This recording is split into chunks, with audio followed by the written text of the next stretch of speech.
अस्सलाम वालेकुम नाज़रीन, welcome to the channel we care your health में, क्योंकि हिकमत तो खिदमत है। जी जनाब, आज मैं उस पौधे का तस्करा करने लगा हूँ जो ट्री ऑफ लाइफ के नाम से मशहूर है, यानी ज़िंदगी देने वाला पौधा। और गुर्दे का मसला हो, मसाने का मसला हो, पथरी का मसला हो, पोस्टेट का मसला हो, इन्फेक्शन हो, यानी इतनी सारी चीज़ें, नींद का मसला हो, इम्यून सिस्टम बेहतर करना हो, ये सब ठीक करेगा। वो कौन सा पौधा है आप जानना चाहते हैं तो इस वीडियो को पूरा देखिएगा। जी जनाब, हम तस्करा करने लगे हैं आज पत्थर चट का।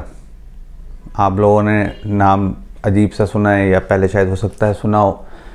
बाज़ लोगों के नाम मैंने तस्करा किया तो उन्होंने नहीं इस हवाले से, तो मैंने सोचा कि इस हवाले से आगाही आपको दूं और इसके रिज़ल्ट बहुत अच्छे देखें।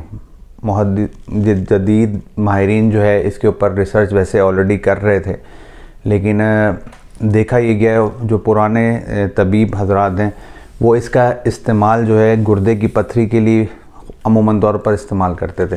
कि अगर जैसा कि नाम से इसके आप सुन रहे हैं कि पत्थर चट, तो ये पत्थर जो है वो ख़त्म कर देता है, यानी चाट लेता है, ऐसे गुर्दे की पथरी को ख़त्म कर देता है कि जैसे है ही नहीं। और इसके हवाले से सारी आगाही आपको दूंगा, लेकिन उससे पहले मैं आपको कहूँगा मेरी वीडियो को लाइक करें, शेयर करें, हमारे चैनल को सब्सक्राइब करें और इसी तरीके से मोहब्बत देते रहें ताकि हम बेहतर से बेहतर वीडियो बना सकें। कोई भी मेडिसिन मंगवाना चाहते हैं, किसी भी हवाले से मुझसे कोई आगाही लेना चाहते हैं, कोई बात पूछना चाहते हैं, तो ये स्क्रीन पे मेरा नंबर मौजूद है और जो है कहते हैं इस पे मुझसे रब्ता कर सकते हैं। पत्थर चट जो है वो अमूमन तौर पर लोगों के नज़रों में शायद हो सकता है गुजरा हो, तो मैंने स्क्रीन पे आपको दिखाने के लिए पत्थर चट जो है ये आप देख सकते हैं कि इस किस्म का पत्थर चट होता है। और इसकी सबसे ज़्यादा क्वालिटी एक ये भी होती है कि इसका पत्ता अगर आप किसी भी ज़मीन के अंदर बोएंगे, पत्ता, जड़ की बात नहीं कर रहा हूँ, इसका पत्ता अगर आप ज़मीन के अंदर बोएंगे तो जो है ये पौधा वहाँ पे भी उग जाएगा। जी जनाब, ये भी इसकी एक क्वालिटी है बहुत ज़बरदस्त। और जैसा कि मैंने वीडियो में तस्करा किया कि जो है ये पथरी किसी किस्म की पथरी हो, कितने mm की पथरी हो, गुर्दे की हो, मसाने की हो, अगर ज़र्रात आ रहे हैं वो भी ये जो है क्लियर कर देता है। बाज़ लोगों की पथरी क्लियर हो जाती है लेकिन ज़र्रात रह जाते हैं, तो वो ज़र्रात भी निकलना ज़रूरी होते हैं। तो अगर ऐसा मसला हो रहा हो तब भी जो है पत्थर चट का इस्तेमाल करें, इससे इंशाअल्लाह ताला ये आपका मसला जो है वो हल हो जाएगा। शुगर वाले जो हैं उनके लिए बहुत अच्छा है ये। और बुरी चिकनाई जो पैदा होती है, फ़ैट जो बैड फैट पैदा होना शुरू हो जाता है, उसके हवाले से बहुत ज़बरदस्त है। इसकी अगर चाय बना के पी जाए, आप परेशान होते हैं जी क्या करें, तो इसकी चाय बना कर पी जाती है। इसको जो है पानी में थोड़ी देर भिगो दें, इसके बाद इसको बॉयल करें, छान कर इस्तेमाल कर सकते हैं, नहीं तो इसको सुखा कर पाउडर बना कर भी चाय की सूरत में ले सकते हैं। लेकिन बेहतर ताज़ा पत्ता है, क्योंकि अगर ताज़ा पत्ते के अंदर जो मैंने अभी तक जो इसके ऊपर रिसर्च की है या जो मरीज़ों को इस्तेमाल करवाया है, तो वो उस हवाले से ताज़े पत्ते का ज़्यादा रिज़ल्ट अच्छा है। इसके अलावा जनाब जो चीज़ें मैंने देखी हैं कि लोगों की बेहतर हुई है, एक इम्यून सिस्टम बहुत बेहतर हुआ है। तो शुगर वालों का इम्यून सिस्टम बहुत ज़्यादा डिस्टर्ब हो जाता है, और वैसे भी जिन लोगों का इम्यून सिस्टम बेहतर नहीं है तो वो किस तरीके से इस्तेमाल करेंगे पत्थर चट का, वो मैं आपको बताऊंगा। और पहले ये बता दूं कि किन किन मर्ज़ के अंदर जो है ये इस्तेमाल होती है। और साथ साथ ये भी बता दूं कि आजकल नींद का बहुत ज़्यादा मसला चल रहा है। लोगों को इतना ज़्यादा स्ट्रेस हो चुका हुआ है, नींद के हवाले से भी बहुत ज़्यादा, इतनी ज़्यादा चीज़ें डिस्टर्ब हो गई हुई हैं, कुछ महंगाई की वजह से, कुछ वैसी घरेलू मामलात की वजह से। अल्लाह ताला सबको अपनी हिफाजत में रखे। तो नींद के हवाले से भी बहुत बेहतर है ये पत्ता। और जो है कहते हैं अगर आप इसका इस्तेमाल करेंगे, इसकी चाय भी इस्तेमाल कर सकते हैं।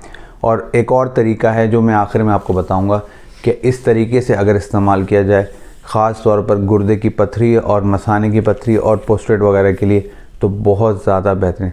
यहाँ तक ये ऐसे भी करता है कि गुर्दे के अगर सूजन आई हुई है तो भी जो है ये बहुत फ़ायदेमंद। इसके अलावा जनाब ये जिल्द के लिए बहुत ज़्यादा बेहतर है।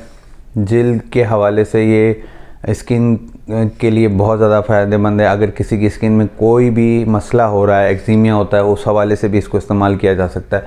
और ये भी आपको बता दूं कि किसी किस्म का इन्फेक्शन अगर ठीक नहीं हो रहा तब भी इसका इस्तेमाल किया जा सकता है, ताकि ये बहुत ज़्यादा फ़ायदा, क्योंकि इम्यून सिस्टम बेहतर कर देता है, तो इन्फेक्शन को हील करने में बहुत ज़्यादा बेहतर है ये। और ये भी आपको बताऊं कि अगर ज़ख़म बज़ाहिरन बाहर की साइड पे है तो वो ज़ख़म नहीं ठीक हो रहा, तो इसके पत्ते अगर आप वहाँ बांध दें, रख के पत्ता रख कर, और जैसे पुराने ज़माने में किया जाता था कि जी पत्ते जो है ज़ख़म के ऊपर बांध कर उसके ऊपर जो है पट्टी लपेट दी जाती थी, इसी तरीके से अगर आप करेंगे तो आपका जो ज़ख़म है वो जल्दी हील हो जाएगा। अगर आपके बाहर सूजन आ रही है तो वो भी जल्दी जो है सूजन उतर जाएगी। ये इतना ज़बरदस्त पत्ता है, ज़िंदगी देने वाला पत्ता, इसलिए जो है कहते हैं, मैंने इसका नाम आपको ट्री ऑफ लाइफ कहा है कि ये इतने ज़्यादा फ़ायदेमंद है। तो जनाब ये है पत्थर चट जिसका तस्करा मैंने आपके सामने किया है। और अगर आप जो है कहते हैं इस हवाले से और कोई भी आगाही चाहते हैं तो नंबर आपके सामने मौजूद है। गुर्दे की पथरी हो रही है, अब कोई मसला नहीं है, अब पत्थर चट आपने इस्तेमाल करना है। कैसे इस्तेमाल करना है वो तो बता दूं मैं आपको। जी जनाब, आपने इसके 2 पत्ते सुबह निहार मुँह चबाने, बहुत आसान सा तरीका है। थोड़ी सी करवाहट ज़रूर महसूस होगी, लेकिन इसका इतना ज़्यादा करवाहट नहीं, फीका थोड़ा सा जायका है, बाज़ लोगों को होती है, बाज़ लोगों को नहीं फ़ील होती। तो 2 पत्ते जो है आपने इसके सुबह निहार मुँह चबा लेने। इससे आपकी गुर्दे की जलन, जो मसाने की जलन है और गुर्दे की पथरी रेज़ा होकर आराम से, आपको किसी किस्म का आपको गुर्दे का मसला है, इवन क्रिएटिन भी बढ़ रहा है, तो डायलिसिस वालों को भी आप यूज़ करवा सकते हैं, उनके लिए भी फ़ायदेमंद है। ये अल्लाह ताला की बनाई हुई कुदरती चीज़ है, तो इसमें ज़रूर फ़ायदा होगा। तो मैंने जब लोगों को, मरीज़ों को इस्तेमाल करवाया, अल्हम्दुलिल्लाह बहुत अच्छे रिज़ल्ट आए और ये चीज़ों के अंदर उनको फ़ायदा हुआ, तो मैंने कहा ज़रूर आगाही देने चाहिए, क्योंकि हिकमत तो खिदमत है, जैसा कि मैं हमेशा कहता हूँ। और लाइव सेशन के अंदर भी मुझे बहुत अच्छा रिस्पांस मिल रहा है, व्लॉग के अंदर भी मुझे बहुत अच्छा रिस्पांस मिल रहा है, तो मैंने उसको भी आगे और बेहतर से बेहतर करता चला जाऊँगा इंशाअल्लाह ताला। उम्मीद है ये वीडियो भी आपको पसंद आई होगी। पिछली वीडियो की तरह मुझे अब आप इजाज़त दें। मैं आपका हरपलिस हकीम मेहर मोहम्मद वगीर से शुक्रिया।